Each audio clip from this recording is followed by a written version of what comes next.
नमस्कार साथियों, स्वागत है आपका अपने YouTube चैनल आनंद स्टडी पॉइंट अलीगंज में। दोस्तों, आज हम आपके लिए मैथ में ही एक अन्य वीडियो लेकर आ रहा हूँ। और दोस्तों, इससे पहले जो हम कल आपको पढ़ा चुके थे संख्याओं के बारे में, तो दोस्तों आज हम उन्हीं के बारे में आगे कुछ ऐसे क्वेश्चन पूछे जाते हैं जो प्रत्येक क्लास में कहीं ना कहीं पूछ ही लिया जाता है। तो ये 0 to हीरो मैथ करवा रहे हैं हम, यानी 0 से लेकर के ऊपर तक की क्लासों तक के लिए हम लेकर चल रहे हैं। तो आइए दोस्तों देखते हैं। हम आपको सहभाज्य संख्याएं और सह अभाज्य संख्याओं के बारे में बता चुके थे। तो दोस्तों अब हम आपको बताने वाले हैं, कुछ ऐसे क्वेश्चंस पूछ लिए जाते हैं कि वह कौन सी संख्या है जो ना भाज्य है ना अभाज्य है।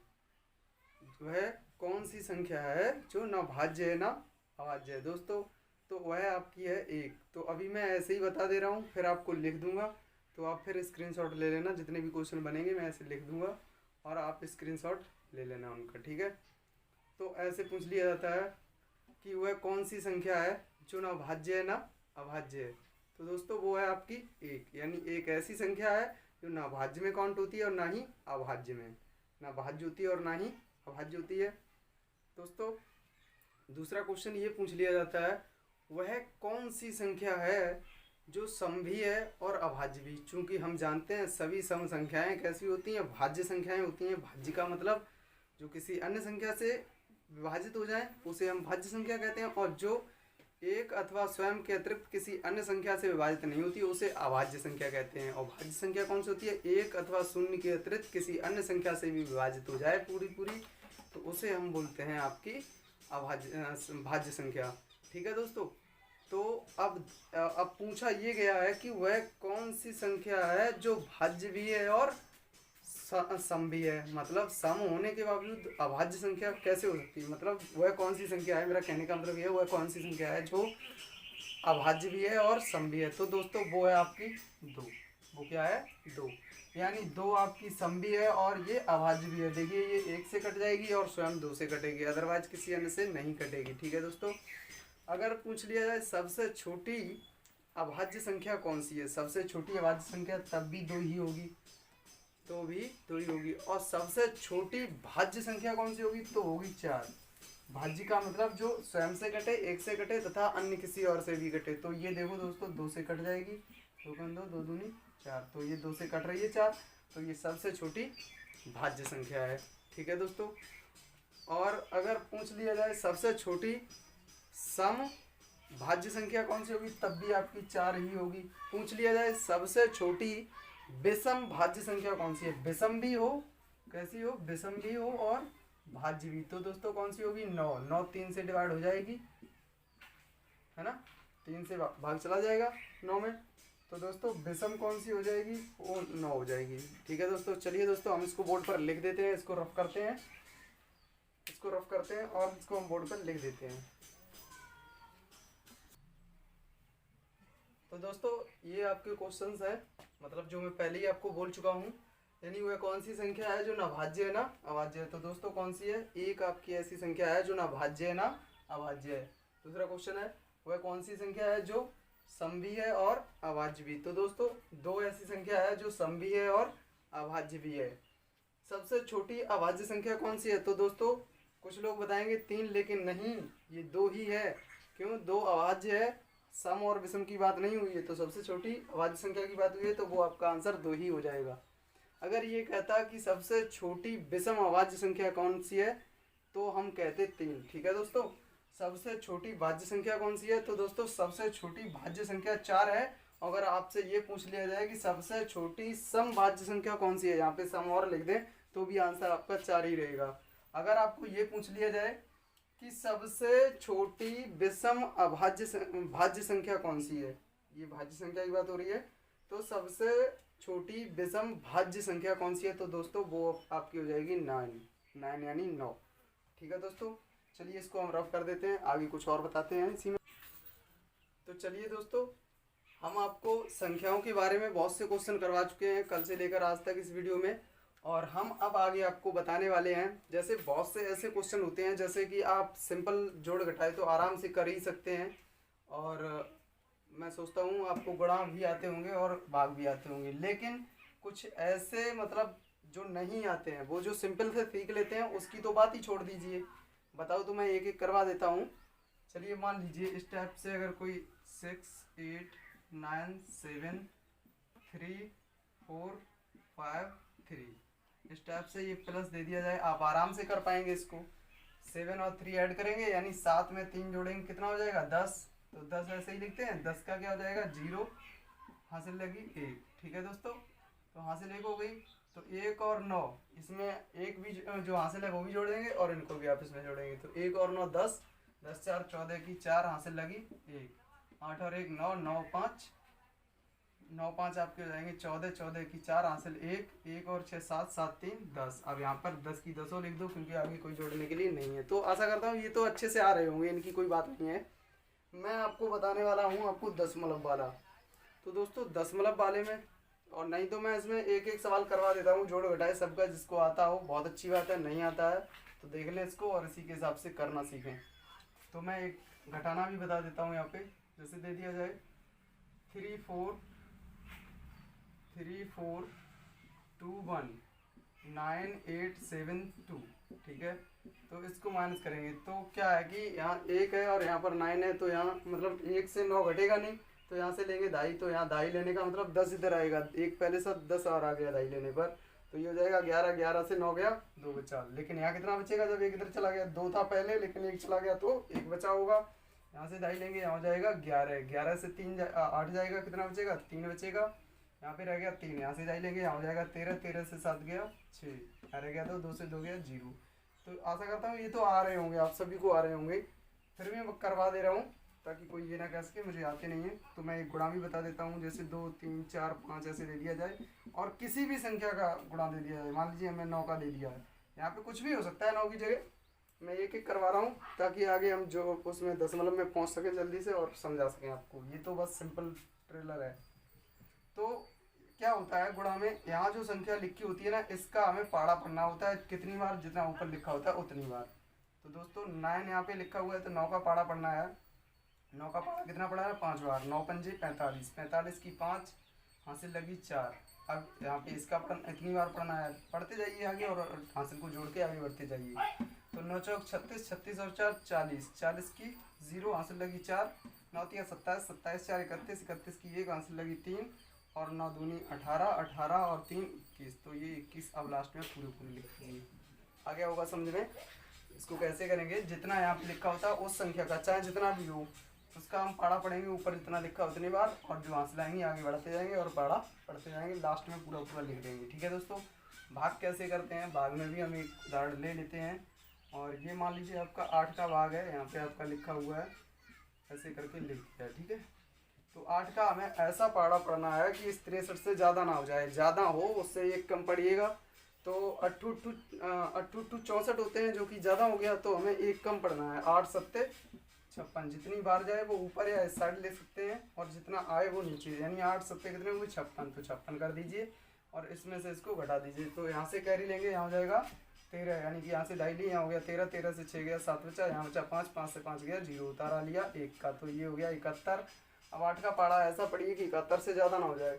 तो 8 8 64, 8 9 72, 72 ज़्यादा हो जाएगा तो 9 बार पढ़ेंगे ज़्यादा हो जाएगा, तो 8 8 64, तो 64 इन्हें घटा दीजिए। तो यहाँ से दाई लिया हो गया 11, 11 से 4 गया, 11 से 4 गया कितना बचेगा 7, यहाँ रह गया 6, 6 से 6 गया 0, उतारा लिया 8 का, तो ये हो गया 78।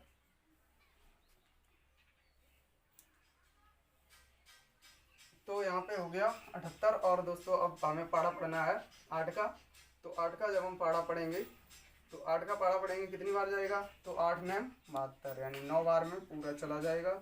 इसे घटा दीजिए तो ये 6 बचेगा 0, ये आपका हो गया शेष। ठीक है दोस्तों, आशा करता हूँ ये बात बहुत अच्छे से समझ में आ गई होगी। तो अब चलिए दोस्तों, आशा करता हूँ ये आपको अच्छे से समझ में आ गए होंगे। और अब हम इसको रफ कर देते हैं और चलते हैं आगे की ओर दशमलव। चलिए दोस्तों, अब हम देखते हैं दशमलव वाले जोड़ घटाए और गुणा भाग, इनके बारे में बात करेंगे। पहले हम जोड़ और घटाए सिखाएंगे, उसके बाद हम आपको गुणा और भाग भी सिखाएंगे। चलिए दोस्तों देखते हैं दशमलव वाले जोड़। दशमलव संख्याओं के जोड़, संख्याओं के जो यानी दशमलव वाले कैसे करते हैं, ठीक है। कुछ लोग नहीं कर पाते हैं तो मैं बता देता हूँ। जैसे यहाँ पे दिया है 25.94 और यहाँ दे दिया है 24.38। अब इनको हमें ऐड करना है, तो ये सिंपल सा है, आराम से ऐड हो जाएगा। देखिए दोस्तों कैसे होगा। तो 4 और 8 आपका कितना हो जाएगा, 12, 12 की 2 हासिल लगी 1, 1 और 9 10, 10 3 13, 13 की 3 हासिल लगी 1। अब दशमलव यहाँ भी है, यहाँ भी है, तो दशमलव यहाँ भी लगा दीजिए, सिंपल था। तो 5 और 1 6, 6 और 4 10, 10 की क्या हुआ,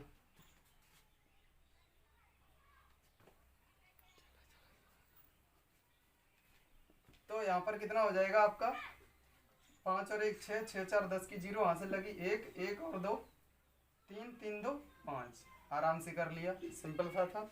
तो अगर इस टाइप से दे दिया जाए आपको यहाँ पे दे दिया जाए 28.5 और प्लस कर दिया जाए 3.857 ऐसे दे दिया जाए, तो हम कैसे करेंगे। तो हम क्या करेंगे, जो खाली स्थान है ना यहाँ पे 0 लगा लेंगे। क्यों, पीछे यहाँ पे 3 अंक है तो हमें इधर भी 3 अंक करने हैं, और इधर देखो ये खाली है तो यहाँ पर भी हम क्या लगा लेंगे 0। ठीक है दोस्तों, अब आराम से जोड़ सकते हैं। 0 में 7 जोड़ेंगे 7, 5 में 0 जोड़ेंगे तो भी 5 ही आएगा।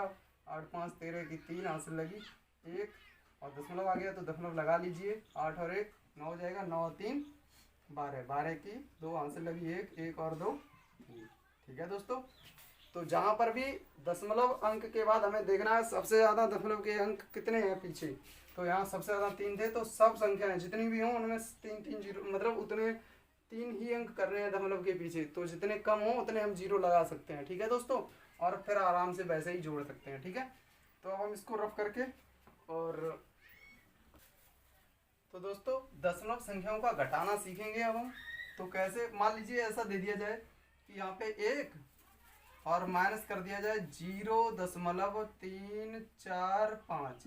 दोस्तों अब हम कैसे करेंगे, हमें पता ही नहीं कैसे। 1 में से आपको 0.345 घटाने हैं, तो हम क्या करेंगे, दशमलव के ऊपर दशमलव लगाएंगे और इधर जितना कम है ना उतने ही हम 0 लगाएंगे। 3 अंक हैं पीछे, मैंने बोल दिया पहले, घटाना हो या जोड़ हो तो ऐसे सिंपल सा हम उतने ही 0 लगा लेंगे। तो क्या 0 में से 5 घटेगा, नहीं घटेगा, तो हम कैरी लेंगे, लेकिन यहाँ तो कुछ है ही नहीं, लेंगे कहाँ से, तो हम यहाँ से कैरी लेंगे, यानी यहाँ से हम दाई लेंगे तो यहाँ हो जाएगा 10, यहाँ से दाई लेंगे यहाँ हो जाएगा 10, यहाँ रह जाएगा 9, यहाँ से दाई लेंगे यहाँ हो जाएगा 10, यहाँ रह जाएगा 9, यहाँ 9 9 बचा, यहाँ पर हो गया 10, 10 से 5 गया 5 बचा, और यहाँ रह गया था कितना 9, 9 में से 4 गया कितना बचेगा 5 बचेगा, यहाँ रह गया था 9 और 9 में से 3 गया तो बचेगा आपका 6। ठीक है, दशमलव के नीचे दशमलव, तो यहाँ तो कुछ नहीं, 1 था वो भी इधर चला गया था हासिल में, तो 0 से 0 गया 0, तो ये आपका आ जाएगा आंसर। ठीक है दोस्तों, आशा करता हूँ ये आपको बहुत अच्छे से समझ में आ गया होगा। अब दूसरा लेके चलते हैं। यहाँ पे मान लीजिए 23.06 और यहाँ पे दे दिया जाए 13.579। अब इसको घटाना हो तो हम कैसे घटाएंगे दोस्तों, तो सबसे पहले हम देखेंगे दशमलव के बाद यहाँ 3 अंक हैं सबसे अधिक है ना, तो इधर भी हमें 3 ही अंक करने हैं, तो जितने अंक कम है उतने क्या लगा देंगे 0, तो अब हो गए 3 अंक, यहाँ भी 3 अंक भी यहाँ पर भी हो गई पीछे। ठीक है, तो हम 0 में से 9 घटा नहीं सकते, तो यहाँ से दाई लेंगे, यहाँ हो जाएगा 10, 10 से 9 गया 1 बचा, यहाँ कितना बचा 5, तो 5 से 7 घटेंगे नहीं घटेंगे, यहाँ से कैरी लेंगे यहाँ हो जाएगा 10, यहाँ से कैरी लेंगे तो यहाँ हो जाएगा 15, 15 से 7 गया कितना बचेगा, यानी कैरी का मतलब होता है हासिल, यानी यहाँ से हासिल लेंगे यहाँ हो जाएगा 10, यहाँ से हासिल लेंगे तो यहाँ हो जाएगा 15, 15 से 7 गया 8 बचा, और यहाँ कितना बचेगा 9, 9 से 5 गया तो कितना बचेगा 4, दशमलव है तो दशमलव लगा लीजिए, और यहाँ पे कितना बचा 2, 2 से 3 जाएगा नहीं, यहाँ से दाई लेंगे हो जाएगा 12, 12 से 3 गया 9 बचा, यहाँ कितना बचा 1 हासिल इधर चली गई थी तो 1 बचा, 1 से 1 गया 0। आशा करता हूँ ये जोड़ घटाए आपको बहुत अच्छे से दशमलव वाले समझ में आ गए होंगे। तो दोस्तों अब हम आपको बताएंगे गुणा कैसे करते हैं, और भाग के बारे में हम कल वर्णन करेंगे। तो दोस्तों दशमलव संख्याओं के गुणा अब हम सीखने वाले हैं। दशमलव संख्याओं के गुणा कैसे करते हैं, कोई डरने वाली बात नहीं है, एकदम सिंपल था। जो लोग नहीं जानते हैं वो आराम से देखें इस वीडियो को और आपको बहुत अच्छे से समझ में आ जाएगा। मैं 2 सवाल करवाने वाला हूँ इसमें, आप जी चाहे जौन सा सवाल चाहें कर सकते हैं, मैं ऐसी ट्रिक बताने वाला हूँ आपको बहुत आराम से आप कर पाएंगे। मान लीजिए यहाँ पर दे दिया 2.134 ऐसा दे दिया है और गुणा करने के लिए बोल दिया गया है आपको 1.5 का। ठीक है दोस्तों, अब इसका हमें गुणा कैसे करना हम सब भूल जाते हैं, हमें कुछ नहीं पता है। हम क्या करेंगे, दशमलव है ही नहीं, मान लेते हैं, अपने दिमाग में ठान लिया हमने कि ये दशमलव है ही नहीं, तो हम क्या करेंगे, हमने जब दशमलव है नहीं इसका मतलब ये 15 हो जाएगा। तो अब 15 का जैसे हम, अगर ये होता 21 34 में गुणा 15 का होता तो हम कैसे करते हैं, 15 चौकू 60, 60 की 0 हासिल लगी 6, 15 थी 45 और 6 51, 51 की 1 हासिल लगी 5। क्या किया, 15 का 4 बार पाड़ा पड़ेंगे तो 15 चौकू 60, 60 की 0 हासिल 6, 15 थी 45, 45 में 6 ऐड करेंगे कितना हो जाएगा 51, 51 की 1 हासिल लगी 5, 15 एकन 15, 15 और 5 20, 20 की 0 हासिल लगी 2, 15 दूनी 30, 30 दो 32। दोस्तों यही आता आपका, तो बिल्कुल यही आएगा। यहाँ पर भी हम इसी तरीके से गुणा करेंगे, बस करना क्या है, यहाँ पर कितने अंक बाद दशमलव है 1 2 3, पीछे से गिनिएगा कितने अंक बाद है 1 2 3 अंक बाद दशमलव यहाँ पर है और 1 अंक बाद यहाँ पे है, तो टोटल कितने अंक बाद हुआ 4 अंक बाद। तो बस कर लीजिए, उत्तर तो यही आएगा, यानी कि 0 1 0 32। ठीक है, बट होगा क्या, दशमलव गिन लीजिए कितने अंक बाद था 3 अंक बाद ये और 1 अंक बाद ये, टोटल कितने 4 अंक बाद है। तो पीछे से गिन लीजिए 1 2 3 4, 4 अंक यहाँ तक हुए तो दशमलव यहाँ पर आ जाएगा। बस हो गया आपका आंसर, समझ गए ना। पहले सीधा सीधा गुणा कर लेना हमको, बस दशमलव गिनना है पीछे से कितने अंक बाद, टोटल जितने अंक बाद भी हो रहा हो हम उतने ही अंक गिन करके दशमलव लगा देंगे। ठीक है दोस्तों, इसको रफ करके कुछ और इसी में बताता हूँ ताकि आपको, चलिए दोस्तों, अब आशा करता हूँ आज आपको ये वीडियो इतना पसंद आया होगा और समझ में आ गया होगा जो भी हमने बताया है। तो आगे हम कल इसी से संबंधित सवाल लेकर के आएंगे और भाग भी हम बताएंगे कैसे होते हैं। और मिलते हैं कल अगले वीडियो में। और आपको वीडियो कैसी लगी कमेंट में जाकर अवश्य बताएं। जो लोग हमारे चैनल पर न्यू हैं प्लीज़ वीडियो को लाइक कर दें और हमारे चैनल को सब्सक्राइब कर लें, बेल आइकन को ऑन कर लें, जिससे कि हमारे आगे आने वाले वीडियो का नोटिफिकेशन आपको सबसे पहले मिल सके और आप इसका लाभ सबसे पहले उठा सकें। तो चलिए दोस्तों, मिलते हैं अगले वीडियो में, तब तक के लिए बाय, थैंक यू।